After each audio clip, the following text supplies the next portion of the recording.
Dhamma Sarana.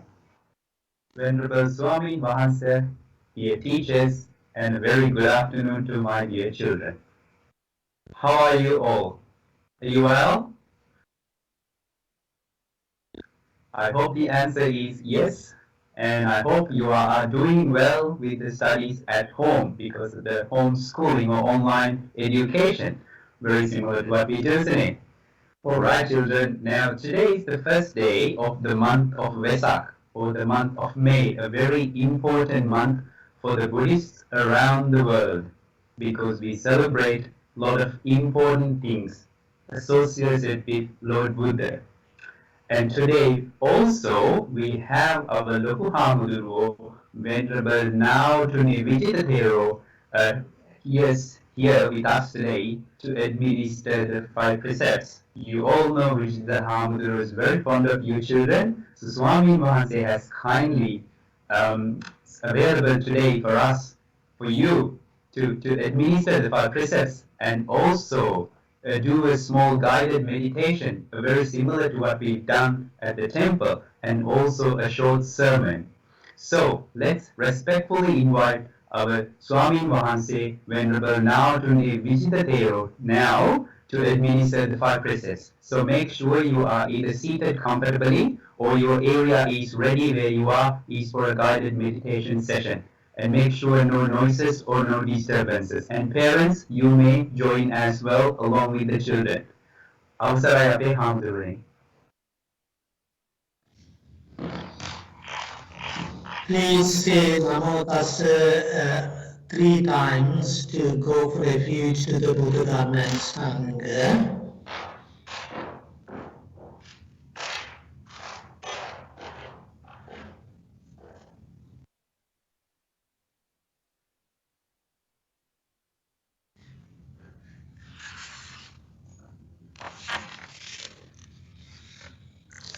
Please repeat after me.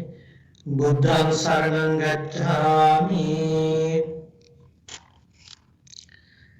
Dhammang Saranang Gacchami,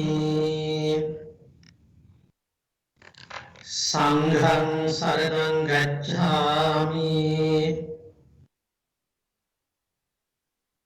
Sanghang Saranang Gacchami, Dutiyampi Buddhang Saranang Gacchami, Dutiyampi Dhammang Saranang Gacchami, Dutiyampi Sanghang Saranang Gacchami,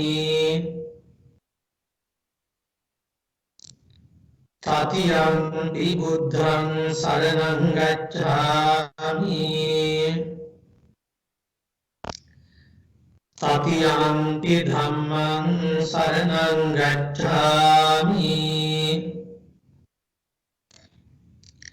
Tatiyampi Sanghang Saranang Gacchami,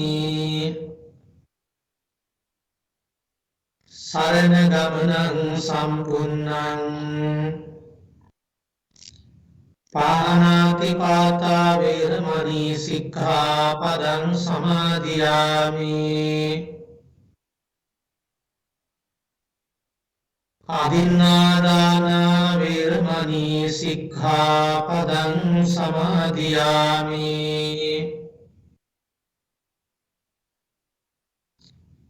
Kāmesu Micchācāra Veramani Sikkhapadang Samadhiyami, Musāvādā Veramani Sikkhapadang Samadhiyami, Suramera Majjapama Dattana Veramani Sikkhapadang Samadhiyami,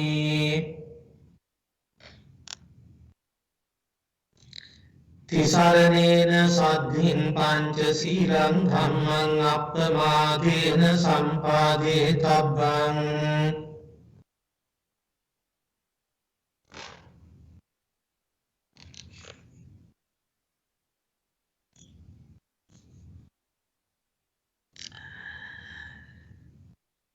Good afternoon to every one of you. I am very pleased to be here uh,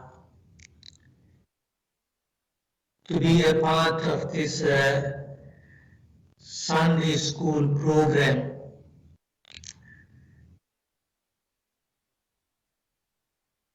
This Sunday is very special because this is the first Sunday of the month May.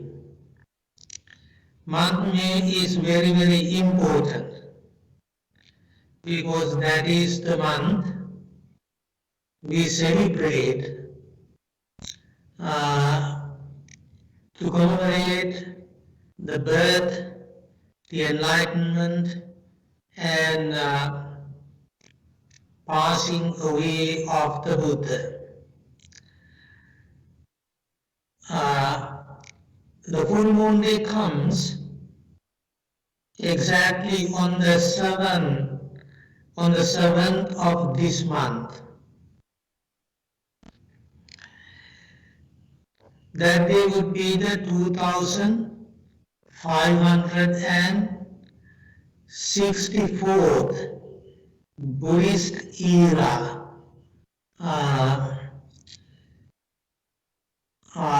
That means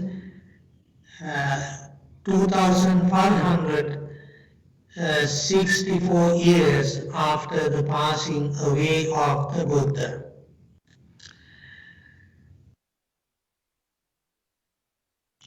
We are going to celebrate that day. So, before we go into more details about it, let us first do the meditation as usual. Please sit down comfortably, but with your legs cross-legged, and sitting with your back straight and also your head straight.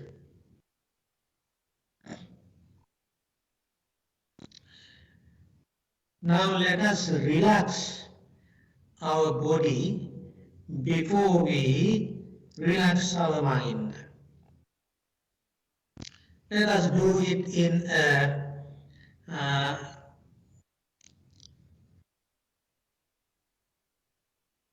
in a systematical way. Focus your attention on your head and start relaxing the head. Mindfully being aware, relax the head muscles around. And then move the attention to your eyes and start relaxing the eyes, going around the eyes. And then start relaxing the whole of the face, moving around your attention around the face. And then start relaxing your neck.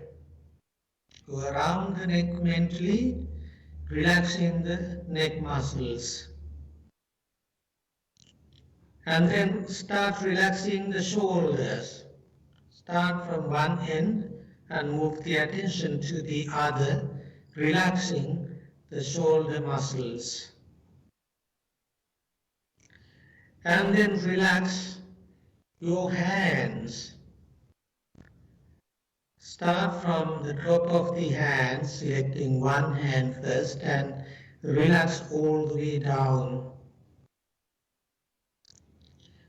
And then relax the other hand in the same way. Relax your chest and abdominal areas.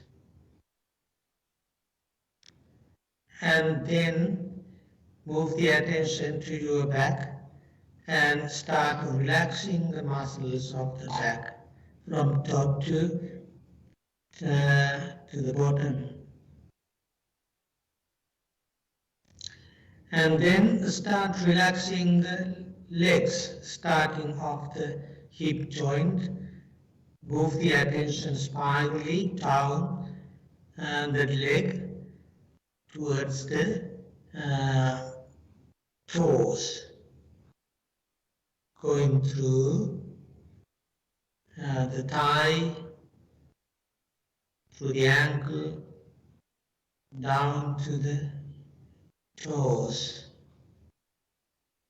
And then move the attention to the other leg. Similarly, start relaxing the leg muscles from the hip joint to the toes. Now you should be physically very relaxed. Let us now start relaxing the muscle, relaxing the mind, the more important part of our life. To relax the muscles, we use a technique. The technique is focusing the attention on a single object without letting the mind go from one thing to another aimlessly. Just determine that you stay on the selected object of meditation. The selected object is your own breath. We always breathe in and out.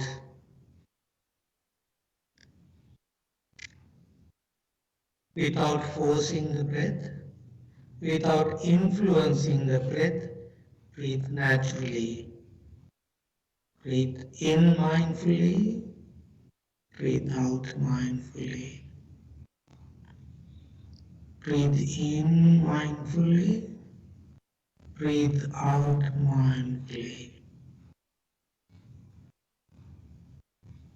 Mindfully breathe in, mindfully breathe out. Mindfully breathe in, mindfully breathe out. Mindfully breathe in, mindfully breathe out.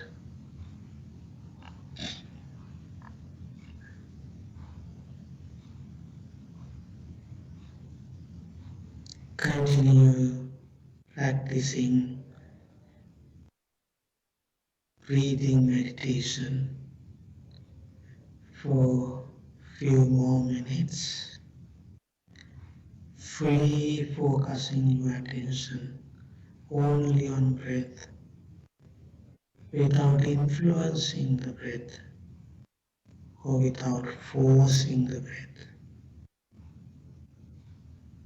Breathe in, breathe out, breathe in, breathe out.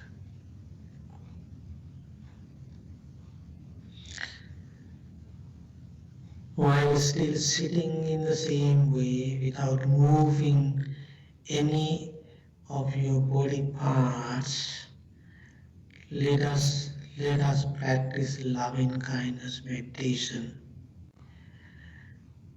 You think like this: may all the beings in the direction I am facing, may all beings in that direction be peaceful and happy. May all of those beings be free from suffering.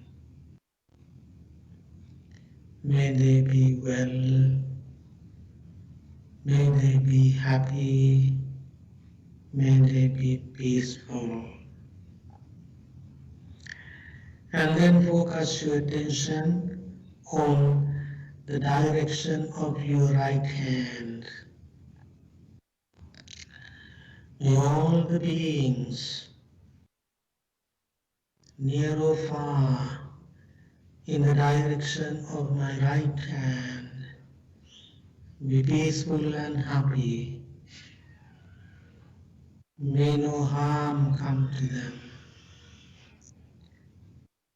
May they live long, happily and peacefully.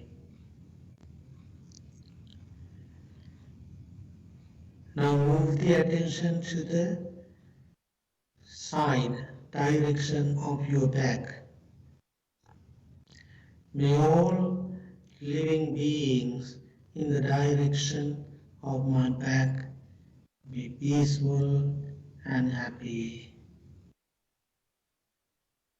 May they all be peaceful and happy without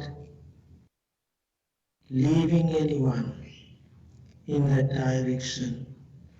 May all of them be well, happy and peaceful.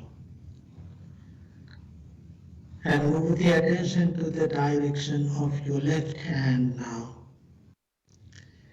And start practicing loving kindness to all living beings in that direction.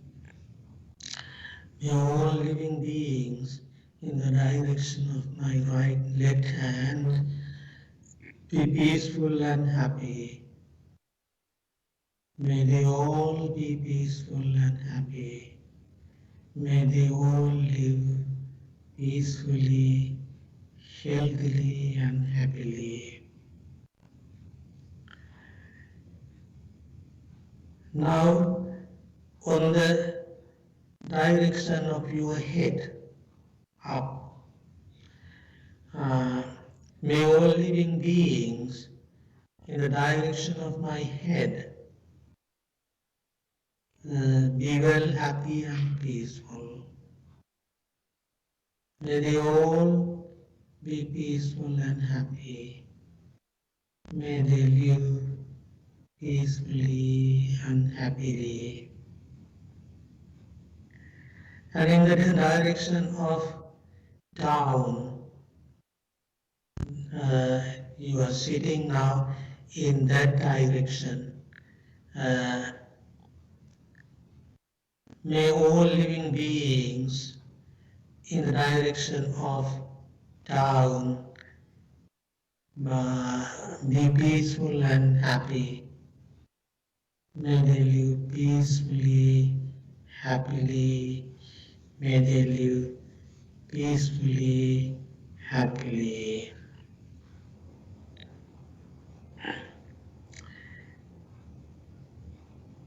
Now you can focus your attention on your eyes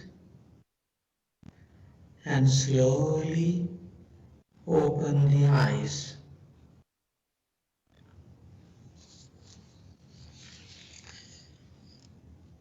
As I mentioned at the beginning, we are going to celebrate in this month the 2564th Vesak Day. So Buddha passed away on Vesak full moon day, 2564 years ago. Prior to that day, about 45 years before, Buddha sat under the Bodhi tree. That tree is at Buddha Gaya in India.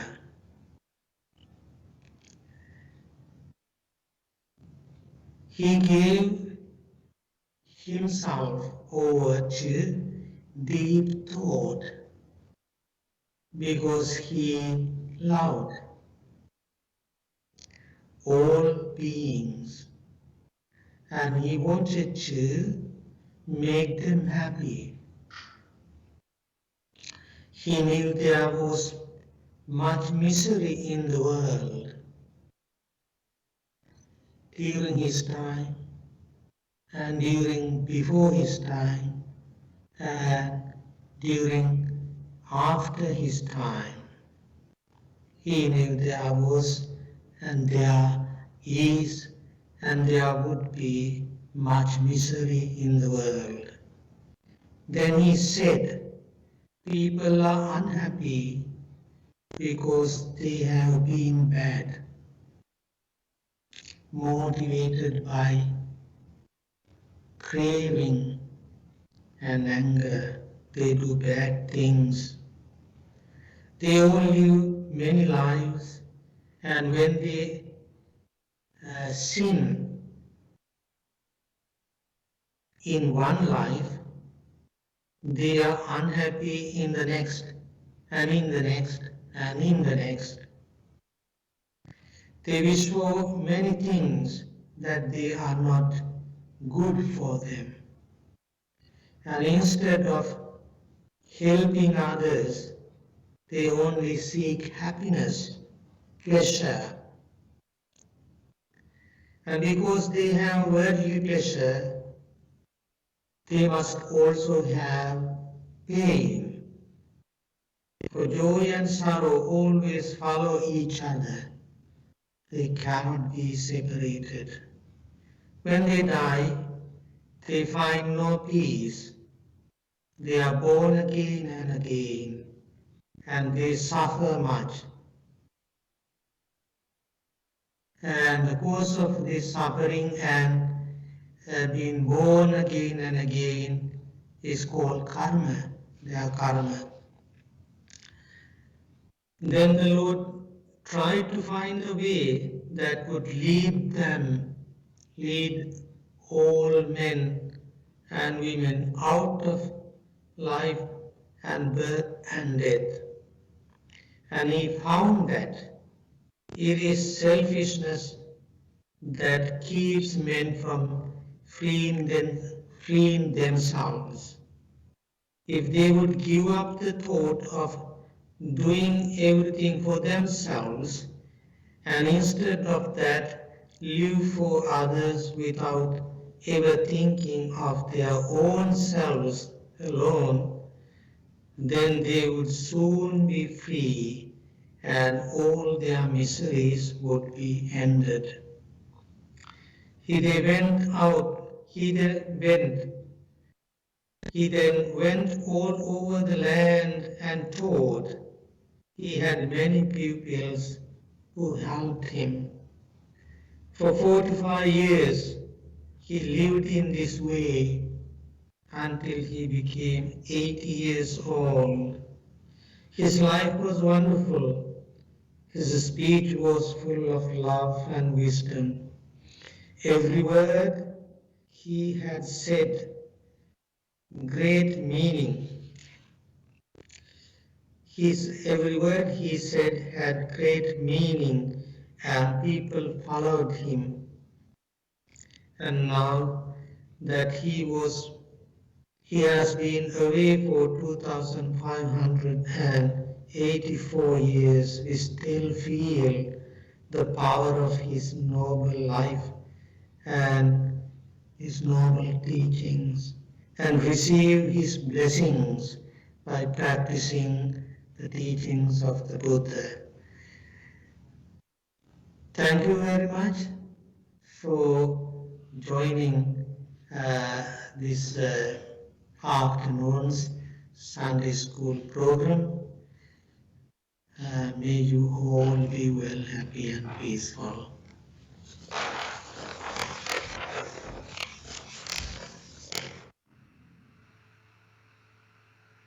We thank our Swami Mahase with a lot of respect.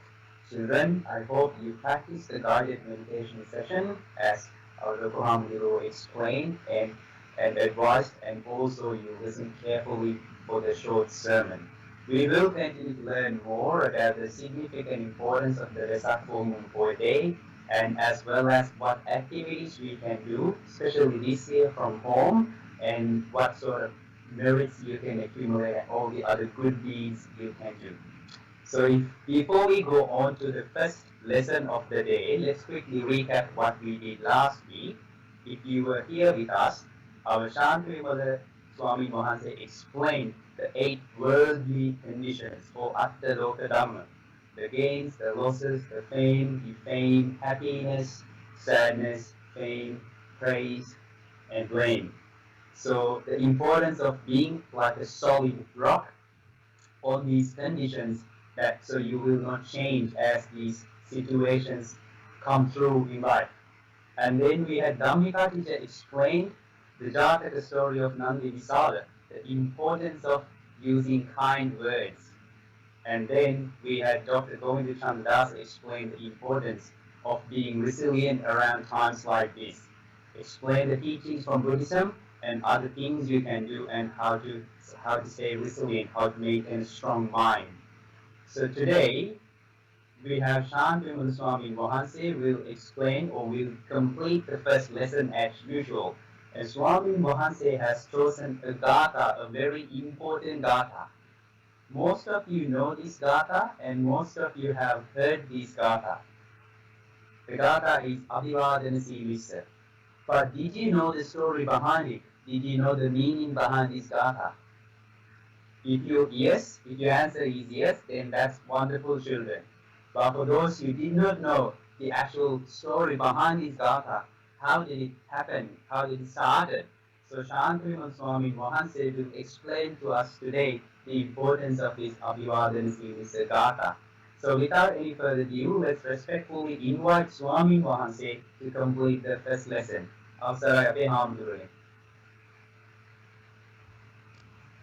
Thank you, Siddhantaya, and thank you, other members also. My dear children and dear meritorious friends in the Dhamma, and the parents who are with us today. Children, you are very lucky today. Do you know why?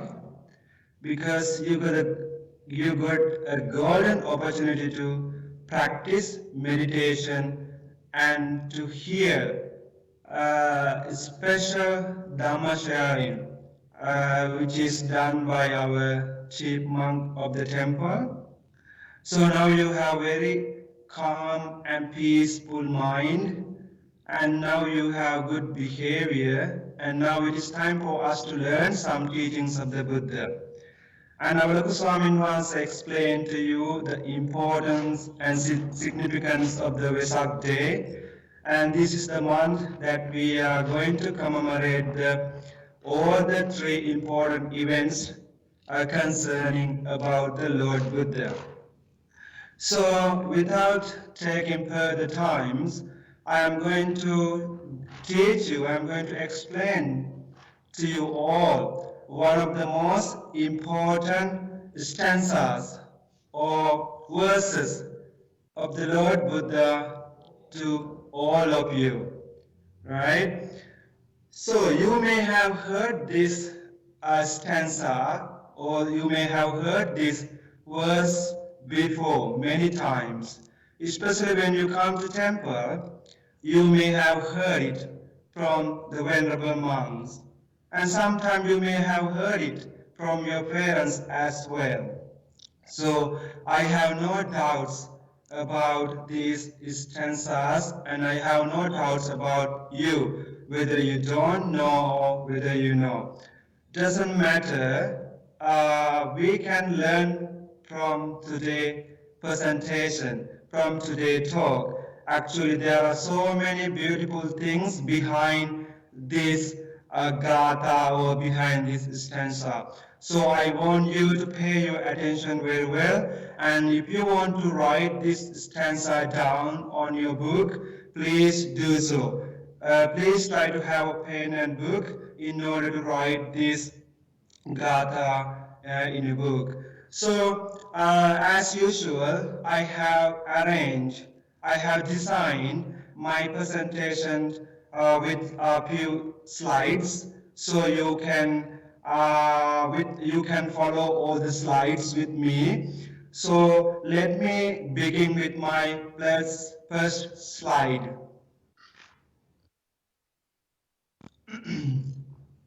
So, can you see my first slide? You can, right?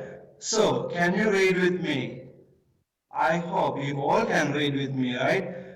Abhivadana silissa niccang uddhapachayino chattaro dhamma vaddhanti ayuvanno sukhang balam. So this is the Pali verse stanza just I recited. So what is the meaning of that stanza? Do you know that? Let's talk about that. If someone who shows respect to those virtuous characters, venerable monks, nuns, and virtuous people, your parents, and who always pay homage to the venerable ones, there are four great qualities develop or enhance in you. What are those four great qualities? Have you known about them before? Have you heard about them before? What is the first one? Lifespan. Longevity is increased. Are you, sir? Are you? Will be increased in you. And beauty, complexion, one good appearance will be increased in you. And the next one, the happiness, sukha, or pleasure, will increase in you. And the last one, the strength, bala, will, will be enhanced in you. So in this way, if you keep practicing or if you keep worshipping or respecting those virtuous beings, virtuous characters, these four great things, qualities will be improved in you. So let's move on to the second slide. So as you know that I have taken this stanza, I have taken this gatha from the Dhammapada. Can you tell me who have seen the Dhammapada before? I think our student may have seen the Dhammapada, right? Can you tell me who has read the Dhammapada? I think our Sunday school student may have read it. Doesn't matter. So, Dhammapada. So this stanza, this gatha is the 109 stanza of the Dhammapada. Which one? How many? What is the number of the gatha? 109. Right? So please remember it. So when you go back to when you go back to house or when you have free time, if you go to Google, you can type these words like 199 words of the Dhammapada. It will appear on the screen. And you know what? There are 26 sections of the Dhammapada. How many? 26 categories of the Dhammapada. 26, right? So, and there are 423 verses, gathas of the Dhammapada. Right? So it's a quite big book with lots of stanzas and sections. And do you know that this is considered as a handbook of the Buddhist? Right? This is a handbook of the Buddhist. So you can keep it wherever you go, whenever you stay, wherever you stay. It is very helpful for you to refer and learn from this book. Therefore, it is advisable, it is useful if you can keep it with you as a handbook. Right? So, the teachings of the Dhammapada are in the poem form. They are in poem. So very interesting to know and learn, and not so difficult if you are keen in learning. So they are in form of poem form, so you can easily learn them. And it is a very unique and important book. Do you know there's a very good, interesting thing behind this book? Each and every gatha, each and every stanzas, there are very beautiful stories, right? Very meaningful and important stories behind all these verses. So that is the importance of this, that is the unique of this Dhammapada. So there's a beautiful story behind this Gatha as well. So I am going to teach you that beautiful story for you to learn. You may have heard it before or you may have not heard it before. So but you can learn it again and you can remember it again. So let's move on to our next slide. So please look at this screen. Let's read the story. Once there were two ascetics living together and practicing austerities. Do you know what do we mean by practicing austerities? So austerities means, in the times of the Buddha, there were some ascetics. They practiced some severe practices in order to gain the liberation. For example, some ascetics, they sat under sun, under heavy and strong sun, for many hours, many days, many months, without eating food, without drinking water, in order to gain liberation. So that is why those are called severe austerities. So there were some ascetics who practiced in that way. So later on, one of them decided to return to lay life, return back to the society and wanted to get married, and he got married. Then due to their married, they had one son. They had one son to that ascetic wife, ascetic and his wife had got a son. So they were happily lived together, and sometimes later they decided to bring his son to see his friend ascetic, right?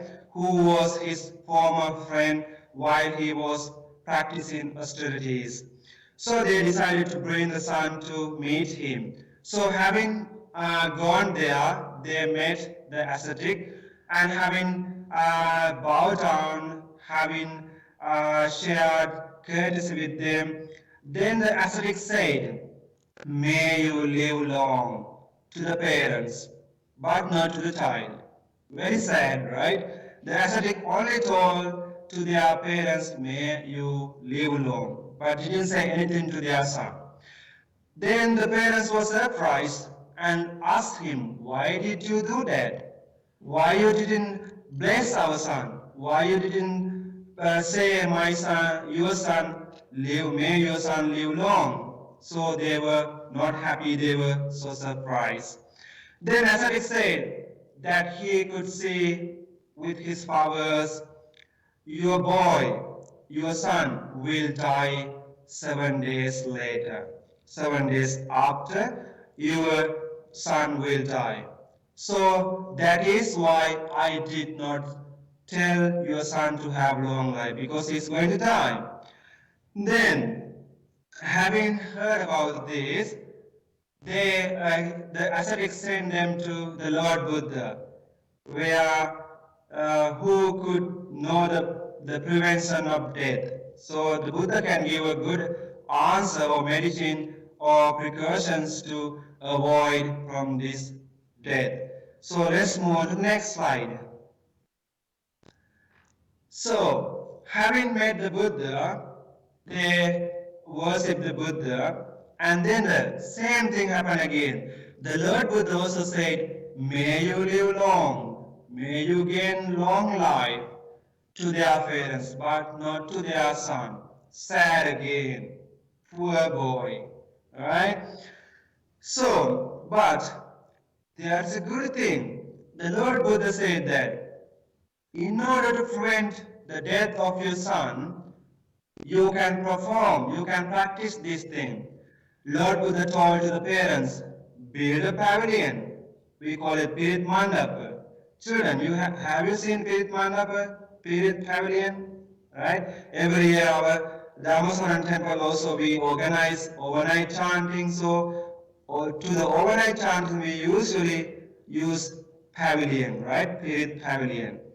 So ask them to build a pavilion in their house and ask them to put a child on a couch or cushion or chair inside it. Then the bhikkhus went over to the house and turned Pirit for the protections. Right? Do you know that if you turn Pirit, it will give you very great protection to your life.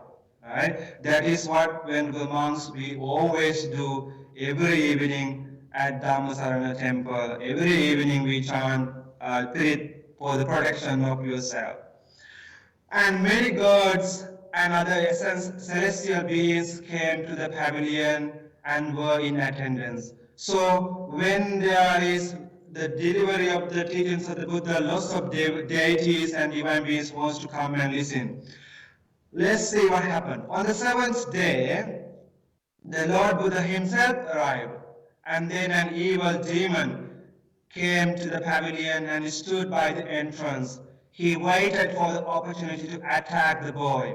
So demon is the one who going to attack the boy, who going to take his life, right? That's mean. So he was waiting to take that opportunity to kill the son. So let's move on to the next slide. So, but there were so many powerful deities, beings around the house, so demon could not get near to the sun. The chanting continued throughout the whole night, and in the morning, evil demon had to leave. So, due to the powerful chanting, the demon could not get any chance to hurt or affect the child. So he had to leave with empty hands. The young child was saved, and child then paid respect to the Lord Buddha. He was very happy, he was rescued, and he was very happy now, and respect to the Lord Buddha. And the Lord Buddha said, may you live long.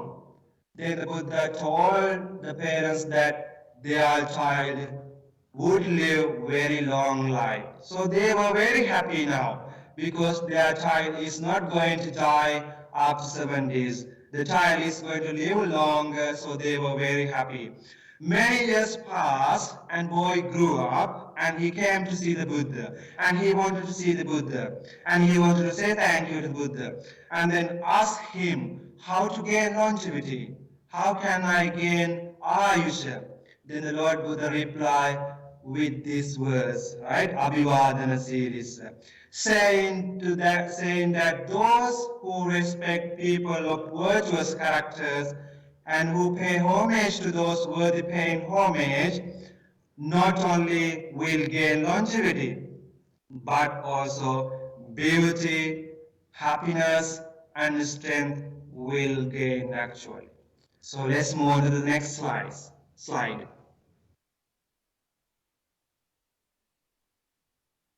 Yeah, you can see some photos here. I have put some photos in order to you to understand very well, right? In the first photo, the children worshiping the Lord Buddha, and the second photos also worshiping the Lord Buddha, and also children worshiping the parents, monks, and elderly people.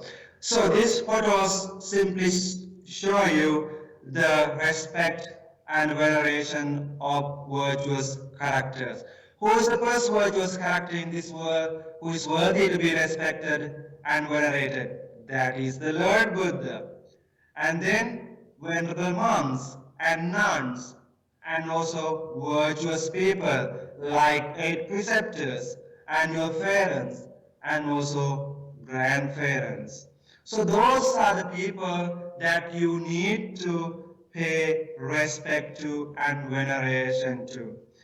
If you practice, if you respect, if you venerate them day by day, always, then actually all those five great qualities you can improve and develop. I don't have a lot of time to explain how you should venerate your Buddha, how should you venerate to your parents. I think you know, but it's okay. Next time I can teach you how you should do it and how you should not do, how you should not do the things that make bad for you in the future, right? So, in conclusion, I have given you some points and message and advice you to think about. This Gatha teaches us a very important message. That is the message of importance of venerating and paying homage to the virtuous and noble people. Hence, if you keep practicing that, then four great qualities such as ayu, longevity. Who doesn't like, who don't like to get longevity? Everybody likes to get longevity, right? Nobody likes to die in their early ages. Nobody likes to experience timely deaths. Do you? No, I guess you don't. So all of us want to have long life, maybe 80 years old, maybe 100 years old, you all want to live longer, right? Then what you need to do? You need to do is respect and venerate the Lord Buddha, respect your parents, respect the elderly people. Then you don't have to worry about your longevity yourself, right? Please try to do so. And one means beauty and complexions. You don't have to worry about applying all those cosmetic products, right? You don't have to worry about buying all those vitamins or all those things in order to make yourself pretty, right? So this is what you need to do. You need to do is just respect, just worship your parents, just respect the elderly people. Then you can actually gain good complexion, good beauty. My dear children, please follow these instructions. And also sukha, happiness. Happiness also you can gain through the practice and veneration of the parents and the Lord Buddha and also the elderly people. Happiness is very important for you to have, right? So if you want to have good happiness and perfect happiness and great happiness, please do so these practices. Please keep practicing these practices in order to gain happiness as well. And also the bala, strength. That means healthy life and healthy mind, free from suffering, are also improved. So strength is also very important for you, right? Sometimes you may think that if you eat lots of meat, if you take lots of vitamins, I can get strength.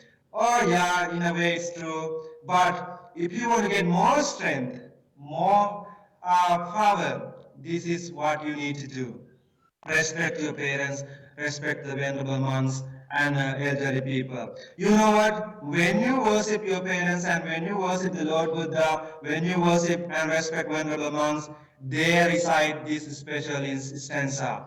May you gain good long life, may you gain beauty, may you gain happiness, may you gain strength. This is the blessings, this is the great blessings from the venerable monks, from your parents, from your grandparents, from the Lord Buddha. If you keep practicing these venerations and respecting every day. Please, my dear children, my strong advice, my great advice is for you to keep this message in your mind and try to put them into practice. This is the great respect you need to do in this Vesak month, in this period of Vesak. Please remember this message very well and try to put them into practice.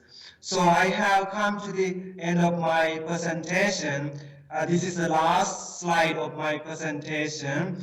So I want to say thank you, every students and parents who are with us today from many parts of Australia and many parts of the world who have taken part in this great event, and I hope you may have learned something very important, and I wish you all the best and good luck. Teruvan Saranai. Over to Siddhantaya. Thank you, Swami Mahasa. With respect, children, if you were listening, Swami Mahasa explained this story very beautifully and explained the importance and also showed us a way how to have Ayu, oneness, Sukhapada, the happiness, the strength, and etc. I'm a little bit mindful of the time today, so without any further delays, let's try to go on to the next session. If you have any questions, you can use the YouTube or MS Teams, the usual way how you ask the questions, and we'll try to answer the questions. Next session is we have teacher Tusita is also going to talk about the importance of the Vesak full moon. We know our Swami Mahanse, Mr. Hamuduro explained a little bit in detail, but Tusita teacher will explain that from a different angle, what you can do on the Vesak day, also explain the significant importance of the poem. Now I'm going to invite the teacher. Over to you, Tusita teacher.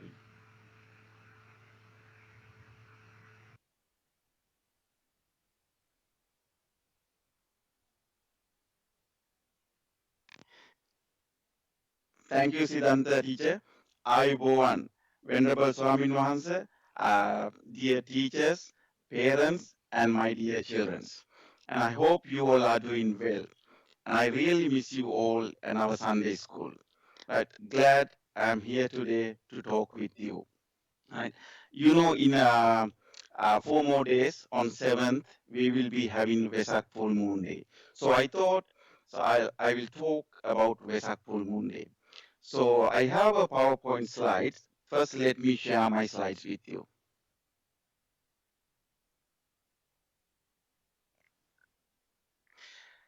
Right, so hope you can see my slides. So Vesak Day is the most important day in the Buddhist calendar. Right? Why Vesak is important for the Buddhists all over the world? So Buddhists all over the world celebrate the three most significant events of the Lord Buddha's life on this day. So our Sunday school kids already know. So these three significant events. So they are the birth of Prince, the Enlightenment, and the passing away of the Lord Buddha or the Great Parinibbana. So let me briefly talk each of these events. The first, the birth of the prince. Right? You already know the Prince Siddhartha was born at a garden called Lumbini Grove. It was a beautiful garden with full of sal trees and flowers. So this garden was located in between two very famous cities. Do you know the name? Yes, the Kapilavastu and the Devdaham. Soon after the baby was born, there was a miracle happened. Do you know what the miracle was? It's, yes, he walked 7 steps, and each steps a beautiful lotus flower appeared. He started to speak and said, "This is my last birth." Right?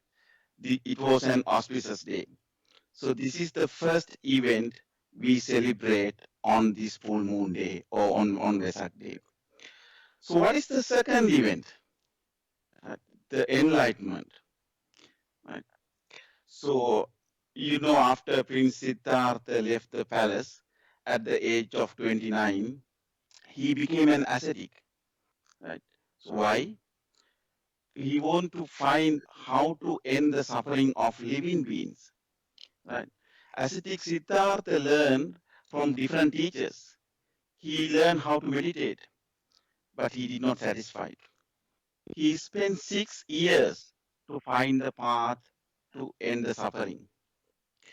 Finally, on full moon day, he realized the Four Noble Truths. Right? I'm sure our Sunday school children know what the Four Noble Truths are.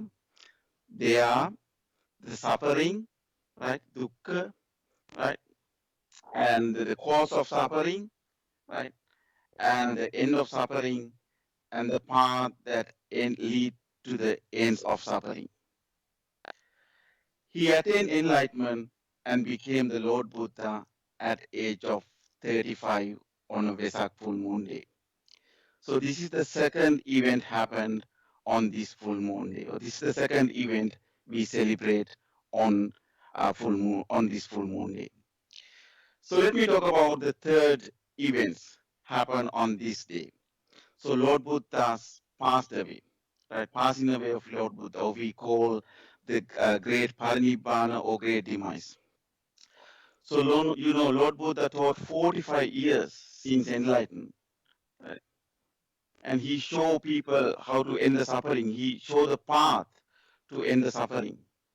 Right? Lord Buddha passed away at age 80 in Kusinara. Today this place is called Kushinagar. So this is the great Parinibbana. So this is the third event, right, of the Lord Buddha's life happens or took place on this full moon day. So these are the three events we celebrate, right? We commemorate, right, on this full moon day. But the next question is, how do we celebrate, right? How do we celebrate the Vesak day? So Buddhists all over the world celebrate this day in many different ways. So even the United Nations recognize Vesak is an important religious day. You know, Vesak is a public holiday in some countries, including Sri Lanka, Thailand, Burma. As I said, the Buddhists, not in Sri Lankan, Buddhists all over the world actively engage in different activities. And these activities can be fall into two main categories. Right? One is Amisa Puja, which is the material offering to the Lord Buddha. Second one is the Pratipatti Puja, which is a homage through the practice of the Lord Buddha's teaching. So let me talk more about the Amisa Puja. So Buddhists practice offering to the Lord Buddhas in a different ways. Do you remember the last year for the Vesak? We decorate our temple with colorful lantern, and I remember some of you brought very colorful lanterns, right? And a couple of days prior to Vesak, we gathered to a temple, right? We decorate our temple with colorful lanterns, right? And with the Buddhist flags and with the colorful lights, right? And in some temples, the pandal, Torana, Vesak Torana, put on to illustrate the Buddha's life story. Right? And on the Vesak day, so we gather to our temple, we offer flowers, candles, incense sticks, fruits, milk, rice to the Lord Buddha, and we offer dana to the Lord Buddha and our Swamin Wahanse. Right?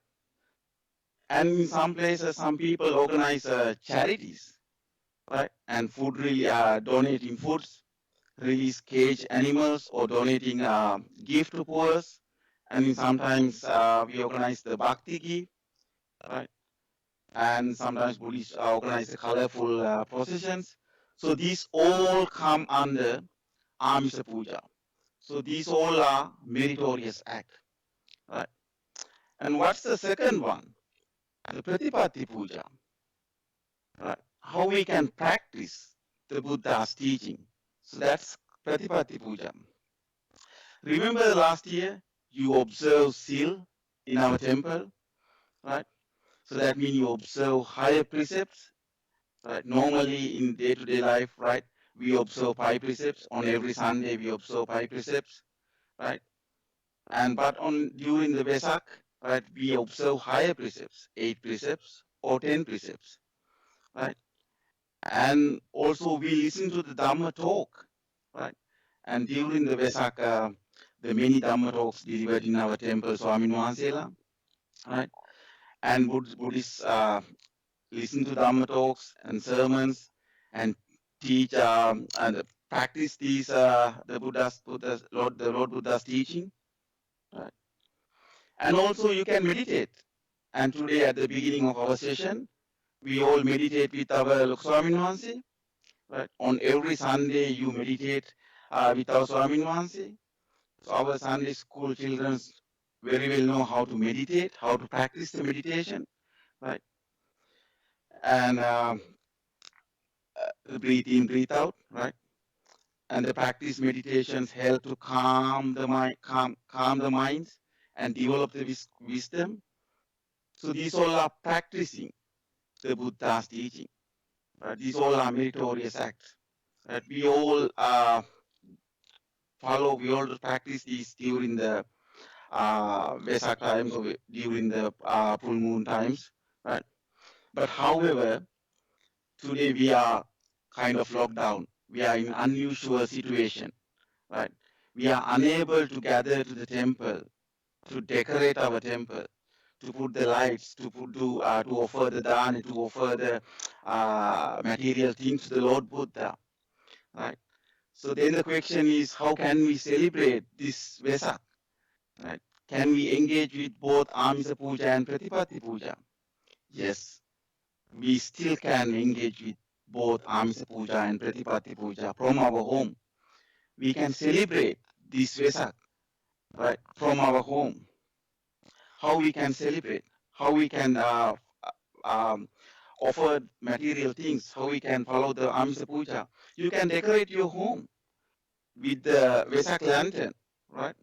If you don't know how to build a Vesak lantern, so wait until the next segment, right? Our Shavinda teacher will demonstrate how to build a colorful Vesak lantern in the next segment, right?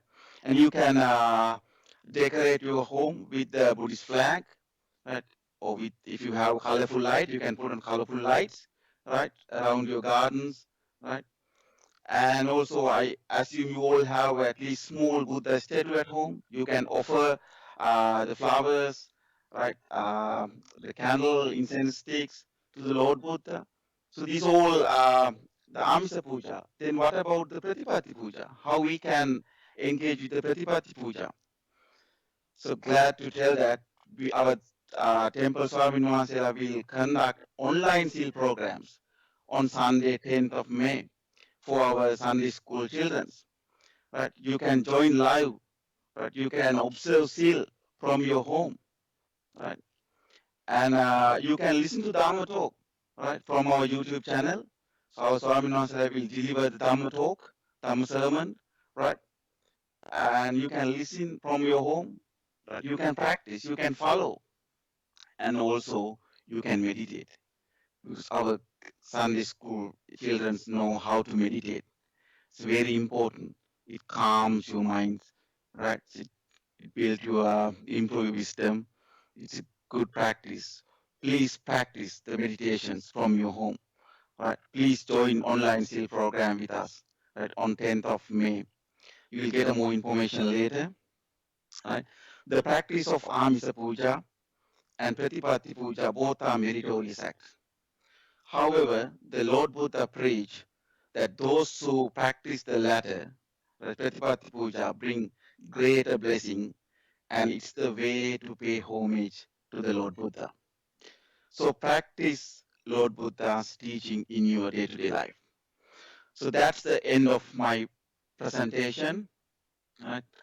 Thank you for listening. Right? Theruvan Saranai, over to you, Siddhanta teacher.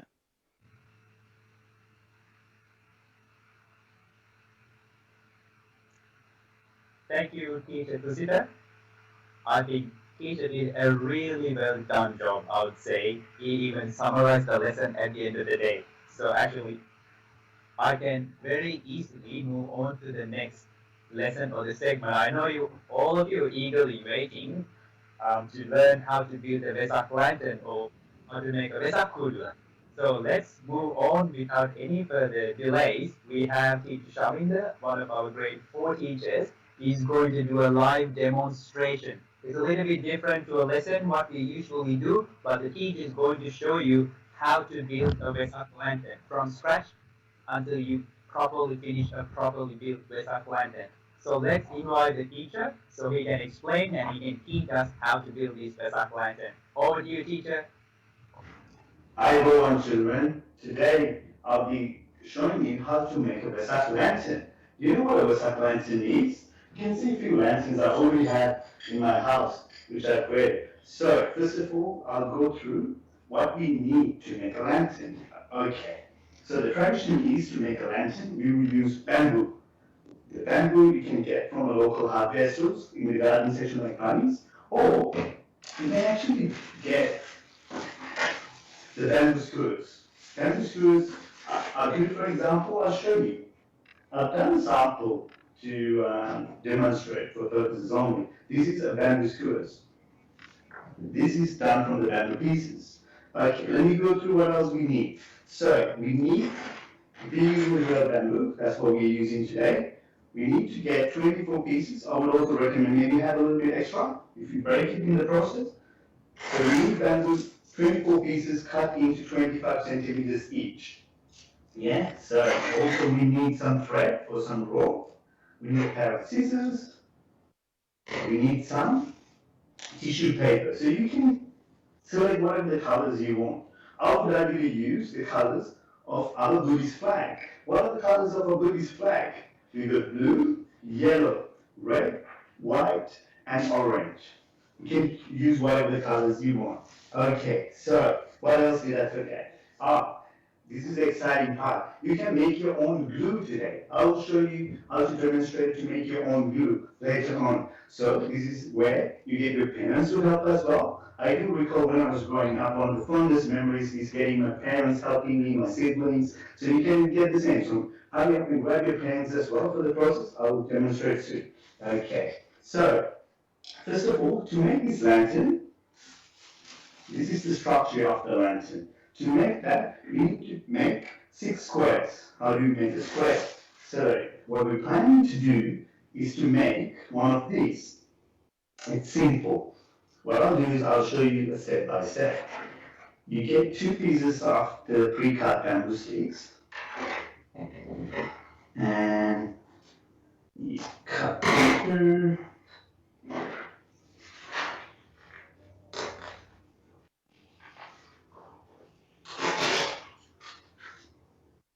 So try to make some tight and strong. So you can get the siblings to help you as well, or your parents. So there you go. And you can chop off any excess pieces off thread. There you go. So that's the first step. So there's a bit of a process to go. Since this is a live demonstration, I've pre-cut few things. So that's another pieces I've done. Then the next part is to connect. Connect to make a square. So that's a square, what we just did. Then, once you get, so you need to make 6 of them. Once you make a 2, this is the hard part. You might need maybe your mom or dad to come and help you. To do that, these are 2 squares. Yeah? You need to join the 2 squares to the diamonds. Yeah?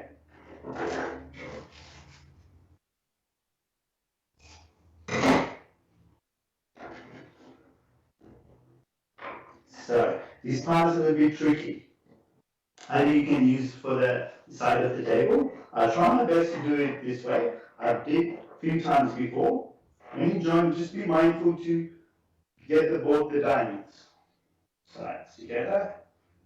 And how it goes through is like this.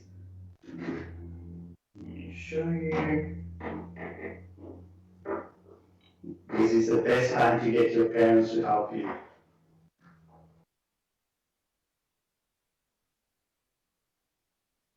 Okay, a bit further. Doesn't have to be perfect because the bamboo sticks is flexible, so you can actually adjust as we go. So since this is a bit wide, I'm getting a bit nervous with my knots. There you go. Look, I'll try it again.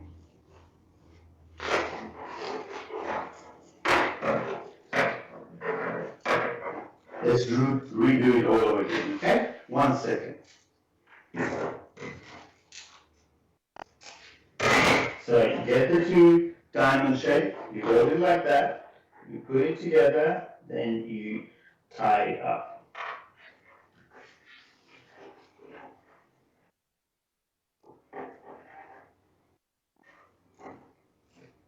Done. This is much better.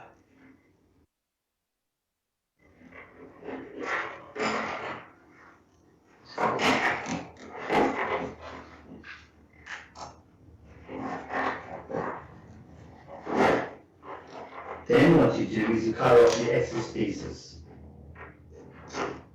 So it should look something like this. As long as it's tied up, that's what we need. So we've done, how many we have? We have done 2. So you need to connect another 2. So I'll show you in the process. This is how it will look like. It's a bit wobbly. So once you can connect, I just showed you before the 2, then you connect the other 2. Then you connect all the diamonds together. So, for example, before I tie them, I'll show you, because this gets a bit tricky. You put your final, the one before the last, and the other one here. So you put that in here, you put this in here, so you put that there. Do you see the formation is starting to form already? And then, just for demonstration purpose, I'll show you on the top. So that's how it goes. So I need to tie these together. Let me get another piece of thread. So there you go. Always best to get support. So I'm doing by myself, but for you, you can get your mom, dad, your siblings. And the other thing is, it's always good to practice mindfulness, which we learn in our Sunday school. So then it looks a little bit like, don't worry about the flexibility because Handbook is flexible. So then you need to connect all the bottom parts together. Yeah? There you go. We connect it like that. And then for this process, because I'm by myself, I'm not going to show you. And then we connect the top to here. Okay? So once that gets connected, I'll show you what the outcome would look like. So I'll leave that there. This is what it looks like. See how perfectly nice the structure is? Then becomes the fun part. We need to make some glue. Remember I said you might need to get your parents' permission first before you make, or if you have glue already, you can get some. Let me grab some flour. So to make your own household glue, or we call it in Sri Lankan pasta, we make household flour. You put in a little bit of flour into a bowl, and then you get some warm water or some hot water. Once you get your warm water and the flour, mix it really well, and then you get your own home glue. How exciting is that? So let me show you how to apply it. So we take a little bit, put it all the way around. It can get a bit messy, so make sure you have some serviettes or tissues around to wipe and clean up so you don't get in trouble with your parents. I will also put a little bit at the back as well. So I'll tell you why I put it a little bit off on the base. So let me clean up the excess. And then, so the thing is, you can choose whatever the color you want. So for this purposes, only I'm using orange. And it doesn't have to be cut in this perfect shape. You can have a little bit extra because you can use and cut it off the extras later on. There you go. There you go. So any excess, you can put it in or you can cut it off. So, you see how this has turned out to be? What I'll do is, I'll show you what I've done already. So, this is the product we're planning to get. So there's a top and the bottom. See, we leave that open because we want to hang it from the top and we need to create fields as well as we go on. That's really interesting. And so if you're good with arts and craft, it might be really exciting to get this done. So this is what we are trying to achieve. So what we also need to also remember is, once you put the paint everywhere, the paper, you need to put a little bit of water. That's a bit of a tip, what I've learned in the process. So if you spray a little bit of water, not too much, because these tissue papers can break, just spray a little bit, or just a bit of a flick, then leave it to dry. When the paper dries, what happens is it actually stretches the paper. You see how firm that is? And you can even hear the, like a drum. Yeah, so I'll move this away. And so this is the fun part where we get to make the frills. I might be rushing through because you could always go back and watch it because of the time. This inside a text. So, you know how to make frills? You take a piece of paper, leave the front, and then you fold it one by one by one, slowly, slowly. And this is a good time to be mindful as well. Take your time and slowly fold it all the way up here. And children, be mindful to leave this part there, because I'll explain to you why. You take this of paper and you cut it. But don't cut all the way through, because I will explain why. Continue cutting.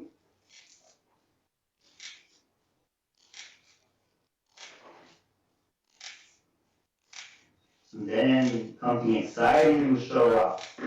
I'll show you shortly.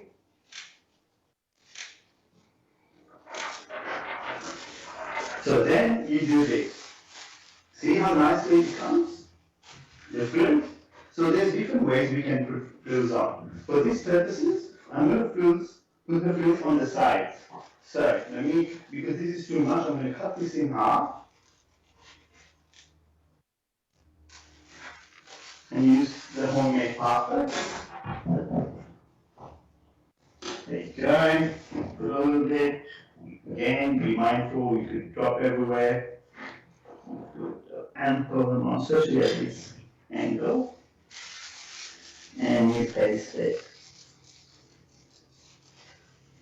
And then you leave it a little bit to dry as well, because otherwise this is going to come off. And then if you need to use more glue, use as required. For example, I'll show you what I've done. So you see this lantern, how pretty it looks. And children, do you know what this sign is? That's the Dhamma Chakra. Yeah? So that's what we've done. So we've done the sides now. Now we need to do the bottom first. To do that, I'll leave this here. We again take the same tissue papers. You can actually use different colors. But this time you need to use a bit longer. The same process. See how beautifully it comes along? And you just take a little bit, and children, be mindful because these break. If I stretch too far, it's going to break because it's very delicate. Once you do that, you take the lantern, you turn it upside down, and you apply. You apply on the sides because it needs to stick as well.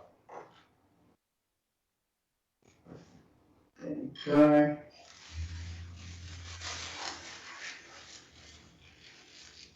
You can fold it so that way it will be stronger. Be gentle and be mindful so you don't break it. There you go. And then, so this actually teaches me patience. It takes a few times to do it very patiently. See how it has come? See how beautiful it is? It's similar to what we have done here. I'll also show you another lantern which I have made previously. Not me, somebody else has made, which I borrowed to show the demonstration. Look how beautiful that is. That's again also the same colors of our Buddhist flag, isn't it? Do you remember the Buddhist flag colors I was telling you before? Good. So that is. So I hope you learned how to make a Vesak lantern. And thank you everyone for joining me. And hopefully I see you all back in our Sunday school when the social distancing is finished. Glad you could join me. Over to you, Siddhanta. Thank you, Teacher Shavinder. That was no easy task, children, to do a live demonstration, and Shavinder teacher did a remarkable job. And I hope you learned the basics of what is required and the process on how to build a Vesak lantern. In this particular example, we call it the Atapatana.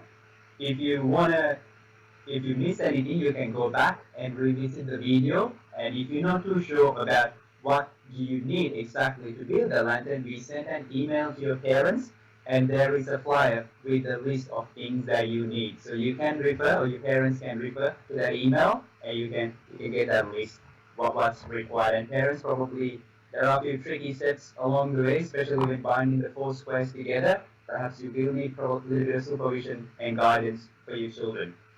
Now, before we go to the questions and answers, I do have a very important message that I want to share for the children, but mainly for the parents. It's about the upcoming online SEAL program for the next Sunday. So I will share a couple of slides very quickly and I will walk you through, and then later on we will send this information to you parents. But this is a quick a heads up, or like a preparation for what's coming next Sunday. So what we are doing here is we have scheduled the program for next Sunday. Otherwise, we would have held this event or the civil program at the temple. So the program will start at 8:30 a.m. on Sunday. And there are a couple of dress codes for the girls and boys. Long white skirt, long white pants, and lama sari if possible. And then boys, long white trousers for the seal dress, and make sure you have Uturusad already as well, and keep away all the mobile phones or any other electronic devices, any books, pens, and pencil. We have created the program as below, so everything will be live streamed from the temple and from different other places. So we start the program at 8:30. Our local Hamduro, Vijita Hamduro will explain the 8 precepts and the worship. And then we have another a sermon by our Hamduro, a small break, and then we got a Dhamma sermon from our Shantimula Hamduro, and then another guided meditation session from our Manalok Hamduro, and then we take a small break again, and then we have Teacher Dilini doing a presentation, and then we will move on to the offering or the Buddha Puja with Hamduro. We can see Gatha from home, and then we'll break for lunch for the Davaldana for the 8 preceptors, and then we have scheduled a video session. Organizing committee has organized some of the Buddhist stories, so you can learn a few things from these videos. And then at 1 o'clock, 1 to 2, we have the Satipasada group. Children, you know these Ayalas and Akkalas and aunties and uncles from Satipasada. Most of you do come to these sessions, so they will be doing the maintaining mindfulness session with us from 1 to 2, and then from 2 to 2:15 let's take practices and conclude the event for the day. So parents, we will send this out in detail, but this is a quick heads up for you to be prepared and make sure the children have enough supervision for them to observe still from their home. Let's look at the questions we received. We are a little bit behind the time, but I think it's such an interesting topic or segment today with everything together and having local Hamduro as well. First question is for Shantri Hamduro, and the question is, Abe Hamduro, did Lord Buddha know that Lord Buddha will only live 80 years? So the question is, Abe Hamduro, did Lord Buddha knew or know that he will only live 80 years? Avasara. Thank you, Siddhantaya, once again, and thank you to the child who raised this question up. You know that our Gautama Lord Buddha took his assurance under the Buddha Deepankara. So the Lord Buddha Deepankara, he knew that what is going to happen to our Gautama Lord Buddha in the future. And the Lord Buddha Deepankara, he could he could tell and he could see what will going to happen in the future about our Gautama Lord Buddha. When the Gautama Lord Buddha will appear in this world, and when the Gautama Lord Buddha will enter into Parinibbana, and all those information, all these incidents um, were knew by our previous the Buddha Dipankara. So in a way, yes, the Lord Buddha Dipankara, he knew that the Lord Buddha, Gautama Buddha will pass away or enter into Parinibbana once he was 18 years old. Yes, he knew. Yeah. Thank you, Siddhanta. Thank you. With respect, Abe Hamdurani, the next question is also for you. And the question is, if we meditate enough or if we meditate continuously, whether we'll be able to see the bad spirits and the demons coming to our house or near us. So the question is, if we meditate for longer and develop ourselves, can we see the bad demons or the evil spirits come to our house or near us? That is also very interesting questions. Yes, if you keep practicing meditation for a long time, you can actually experience various types of results, right? But that one, you need to develop your mind up to the highest level of development or train of your mind. So if you have well-trained and well-developed mind up to certain levels, actually you can see lots of things through the development of your mind. For that one, you need to practice samatha meditation. If you keep practicing samatha meditation, concentration meditation for a long time, if you can develop your mind up to greater level, actually you can see a lot of things. But I want to tell you that the main purpose of the practice in samatha meditation is not to see the spirits or gods or divine beings or anything. The whole purpose of practicing meditation is to attain the final goal of Nibbana, to develop our mind. So please keep practicing your meditation to attain Nibbana, enlightenment, not to see all those spirits, bad spirits or good spirits which are around you. Right? Wish you all the best. Good luck. Thank you. Over to Siddhanta here. Thank you. With respect, Abe Hamdurani, the short answer is, as Swami Mas explained, children, yes, you can. But the most important thing also, like Swami Mas explained, is for you to stay on track with what you want to achieve. The end goal is achieving Nibbana or Nirvana in the cycle, not to see the gods or the bad spirits or the demons. So stay on track. These are some of the distractions that you will see along the way as you study further of the Dhamma. It's very important for you to be mindful of where you are on this journey. Now that's the end of the questions for today. A couple of other reminders as well. We usually, as usual, we have the evening Buddha Puja live stream from our temple at 7:30 every day. Parents and children, you can join us on YouTube channel.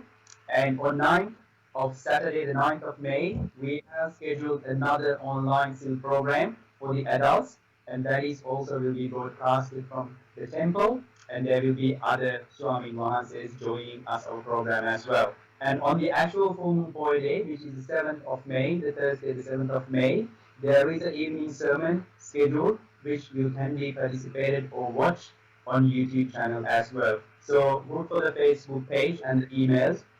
We will continue to share further updates. And we will thank our Loku Swami Mahanse, Nayaka Thero, Ujita Hamguru, and our Shantavimala Thero. And then we have visitor teacher and teacher Shavinda who explained how to build the Vesak lantern. And a couple other people behind the screens that who worked very hard and tirelessly, that is Sahanaya and Piyataya. We also thank them for their continuous effort to bringing us a lot live and bringing everyone together. And I think my internet is sort of dropping out a little bit today, children, so I do apologize if it freezes or stopped here and there, but these are the challenges, as I mentioned, that we need to see along the way. Now, with that in mind, let's invite our Swami Mahansa with respect so we can share the merits of the Divine Being and we can conclude the program for today. Avasaraya Pehamuduru. Yes, thank you, Siddhantaya. before I transform it to divine beings, I have another questions to answer because I was asked to answer to that questions as well. Some parent or student has asked why that boy died in his was destined to die in his 7 years old. That is because of his previous bad karma. That's because he may have done lots of bad deeds, maybe killing lots of animals, violation of the first precepts. So due to that reason, he may have experience, he may have the shorter lifespan, short in longevity. That is because of the great bad karma which he has done his previous life. That is the reason. So we have successfully concluded and come to the end of our program. And now it is time for us to dedicate and give some merits to celestial beings and the divine beings who always protect us, who always protect our Sambuddha Sasana, who protect our world, who protect your house, who protect your school, and who protect you. So let's give them some blessings and let's give them some merits in order to do their job further for the benefits of ourselves. So concentrate your mind, dear children. May all good deeds, may all good deeds that we have done today be upon with divine beings and celestial beings. May all divine beings and celestial beings be able to come forward and take part of our good merits. And having taken part of all the good merits, may all divine beings be able to enhance, develop their celestial world and divine qualities. In return, may all divine beings and celestial beings extend their protections, guidance, towards all the living beings in this world, and all of us divine beings and all of us be able to attain the final goal of Nibbana. Wishing that we recite Akasattha together. Akasattha ca Bhummattha Devanaga Mahittika Punyam Tang Anumoditva Chiran Rakkantu Sasanam Akasattha ca Bhummattha Devanaga Mahittika Punyam Tang Anumoditva Chiran Rakkantu Desanam Akasattha ca Bhummattha Devanaga Mahittika Punyam tang anumoditva chiran rakkantu tvam sada. Dhamma Sarana, I wish you all the best.